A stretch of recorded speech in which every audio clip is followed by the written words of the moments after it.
কই গেছিলা তুমি? গেছিলাম হুজুরের কাছে তাবিজ আনতে। তাবিজ? তাবিজ কিসের জন্য? তাবিজ কিসের জন্য বোঝো না? বাসায় তো পেরেশানি দূরই হইতেছে না, একটার পর একটা লেগেই আছে, সেই জন্যই তাবিজ টানছি। ধরো, তুমি গলায় বাইন্দা রাখো তো, এটা গলায় বাইন্দা রাখলে সব পেরেশানি দূর হয়ে যাবে ইনশাআল্লাহ। আমার এক কাপ চা বানায় দাও না মা। আপনি তো সারাদিন কিছু করেন না, আপনি তো নিজে একটু বানায় নিতে পারেন না? তা না বাদ দিয়ে সারাদিন একটার পর একটা একটার পর একটা এটা দাও এটা দাও এটা দাও এটা দাও চাইতে থাকেন। এই তুমি চুপ করো, আরে করো না তো।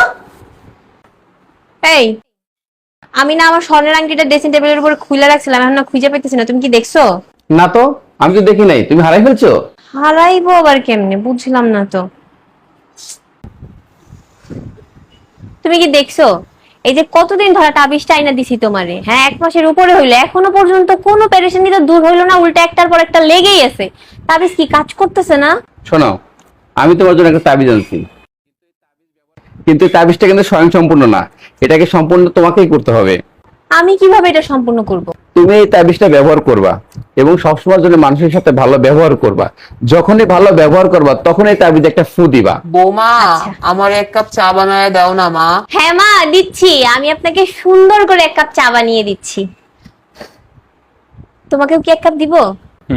দাও। এই, তুমি কি দেখছো যে তোমার এই তাবিজটা দেওয়ার পর থেকে ঘরের মধ্যে সমস্ত পেরেশানি তো দূর হয়ে গেছে, আর এখন শুধু শান্তি আর শান্তি, আল্লাহর রহমত আইছে। হ্যাঁ মাশাআল্লাহ। তাবিজটা খুলো তো। এটা কি? এটা তো সাদা কাগজ। ওটা কোনো তাবিজ না, ওটা একটা সাদা কাগজই ছিল। শোনো, ঘরের বউ যদি সবসময় রুক্ষ মেজাজে কথা বলে, খিটখিট করে ব্যবহার করে, সেই সংসারে কখনোই আল্লাহর রহমত বর্ষিত হইতে পারে না এবং সবসময়ের জন্য অশান্তি থাকে। আর ঘরের বউ যদি সবসময়ের জন্য ভালো ব্যবহার করে, সবার সাথে মিষ্টি করে কথা বলে, সেই সংসারে অটোমেটিকলি আল্লাহর রহমত বর্ষিত হয় এবং সেই সংসারে শান্তি আর শান্তিই থাকে।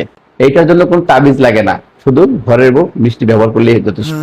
তুমি ঠিকই বলছো, আমি আমার ভুলটা বুঝতে পারছি।